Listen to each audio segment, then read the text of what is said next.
Sir ಇದು ಅಲ್ಲಿ ಹೋಗ್ತಾಯಿತ್ತೆ ಅಲ್ಲ, ಅದು ಬಂದು ಹೈವೇಯಿಂದ ಇಲ್ಲೊಂದು 15 ಅಡಿ ರೋಡ್ ಬಿಟ್ಕೊಂಡವ್ರೆ. ಅದೆಲ್ಲ ಹೈವೇಲಿ ಇರೋಲ್ಲ, ಕಮರ್ಷಿಯಲ್ ಲ್ಯಾಂಡು.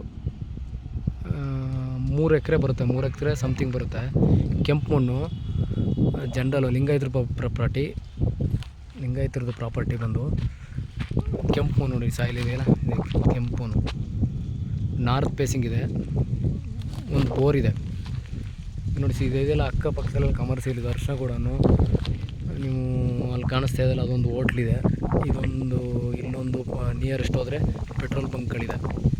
ಇಲ್ಲಿ ಹೈವೇಗೆ ಗುಂಟೆಗೆ 3 ಲಕ್ಷ ನಡೀತಿದೆ. ಅದು ಬಂದು ಹೈವೇ ಅಲ್ಲಿ ಕಾಣಿಸ್ತಾ ಇದೆಯಲ್ಲ ಸರ್, ಅಲ್ಲಿ ವೆಹಿಕಲ್ ಹೋಗ್ತಾ ಇದೆಯಲ್ಲ, ಅದೇ ಹೈವೇ.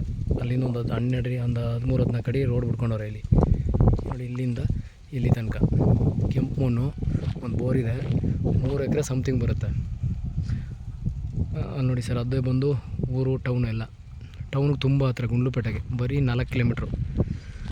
ರೆಸಾರ್ಟ್ ಪರ್ಪಸ್ಗೂ ಆಗುತ್ತೆ, ಪರ್ಮಿಷನ್ ಸಿಗುತ್ತೆ ರೆಸಾರ್ಟಿಗೆ. ಇದು ಬಂದು ಎಲ್ಲೋ ಝೋನು, ರೆಸಾರ್ಟ್ ಪರ್ಪಸ್ಗೂ ಆಗುತ್ತೆ. ಆಮೇಲೆ ರೋಡ್ ಬಿಟ್ಟು ಎನಿವನ್ ಒಂದು 50-100 ಮೀಟ್ರ್ ಬಿಟ್ಟು ಏನು ಬೇಕಾದರೂ ಮಾಡ್ಬೋದು ಕಮರ್ಷಿಯಲಾಗಿ. ರೋಡಲ್ಲಿ ಏನಾದರೂ ಪರ್ಮಿಷನ್ ಕೊಡೋಲ್ಲ ಅಂದರೆ 100 ಮೀಟ್ರು ಹಿಂದೆಗಡೆ ಬಂದು ಮಾಡಬೇಕು ಅಂದರೆ ಈ ಜಾಗದಲ್ಲಿ ಮಾಡ್ಬೋದು. KEB ಇದು ಬಂದು ಅರ್ಶಿನ ಗೋಡನು 3 ಎಕರೆ ಸಮಥಿಂಗ್ ಬರುತ್ತೆ. ಬೋರ್ ಇದೆ, ನಿಮ್ಗೆ ಹೈವೇ ತೋರಿಸ್ಕೊಡ್ತೀನಿ.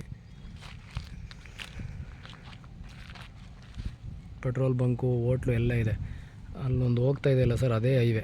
ಗುಂಡ್ಲುಪೇಟೆ ಟು ಚಾಮರಾಜನಗರ, ನರಸೀಪುರ, ಕೊಳ್ಳೇಗಾಲ, ಅದೇ ಹೈವೇ. ಸಾಯಿಲು ಈ ಥರ ಬರುತ್ತೆ, ಕೆಂಪು ಸಾಯಿಲು. ಅಗ್ರಿಕಲ್ಚರ್ಗೂ ಆಗುತ್ತೆ, ವಿತ್ ಕಮರ್ಷಿಯಲ್ಗೂ ಆಗುತ್ತೆ. ಫ್ಯೂಚರ್ಗೆ ಚೆನ್ನಾಗಿದೆ ಜಾಗ. ಗುಂಡ್ಲುಪೇಟೆಗೆ ಬರೀ 4 ಕಿಲೋಮೀಟ್ರ್ ಅಷ್ಟೇ.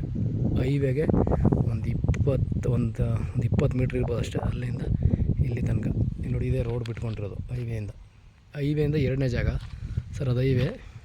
ಇದೊಂದು ಪ್ಲಾಟ್ ಹೈವೇ NH ಸ್ಟೇಟ್ ಹೈವೇಗೆ ಅಟ್ಯಾಚ್ ಆಗಿದೆ. ಅದು ಬಿಟ್ಟರೆ ಇದು ಇಲ್ಲಿ ನೋಡಿ ಸರ್, ಪಕ್ಕದಲ್ಲೇ ಒಂದು ಹೋಟ್ಲಿದೆ, ನಯಾರ ಪೆಟ್ರೋಲ್ ಬಂಕು.